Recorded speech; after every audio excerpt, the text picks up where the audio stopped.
Villemort-sur-Vanne n'a pas toujours été un petit village discret. Autrefois, point de passage très fréquenté de l'axe 300 et domaine comtal important. Villemort n'a pas été épargné par la peste et les incendies. Le témoin le plus notoire de ces avaries n'est autre que son église datant du XIIe siècle. Cet édifice a été détruit un nombre incalculable de fois.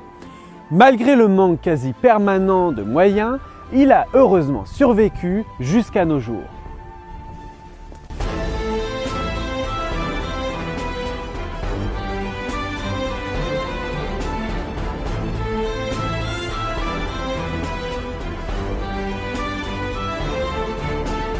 Deux éléments architecturaux marquent particulièrement lorsque l'on visite la collégiale de l'Assomption de la Vierge ou tout simplement Notre-Dame de Villemort-sur-Vanne, sa tour de bois et son jubé.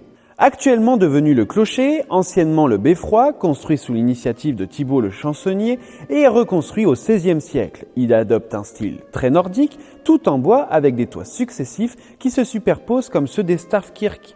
Ces églises médiévales typiques de la Norvège. Au-delà de la simple esthétique, cette pratique est surtout pour empêcher la pluie de s'infiltrer.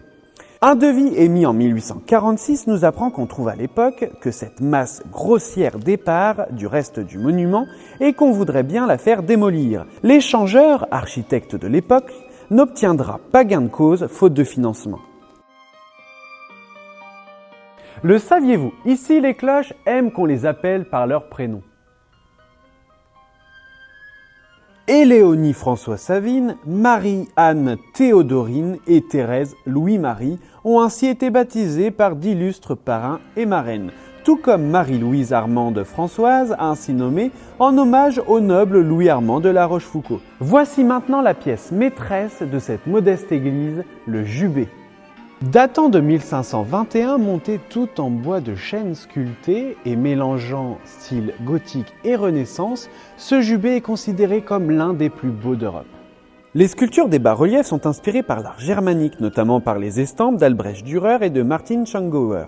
On y retrouve 26 tableaux représentant les grands moments de la Passion du Christ et de la vie de la Vierge. Il est temps pour moi de quitter cette magnifique collégiale en péril suite au manque de financement dont je vous ai révélé quelques-uns de ses mystères. Mais sachez-le que ce petit bijou, niché au creux du Valent champenois, classé au monument historique depuis 1972, cache encore de nombreux secrets. Quant à moi, je vous retrouve la semaine prochaine pour un nouvel épisode de l'Aube des Mystères.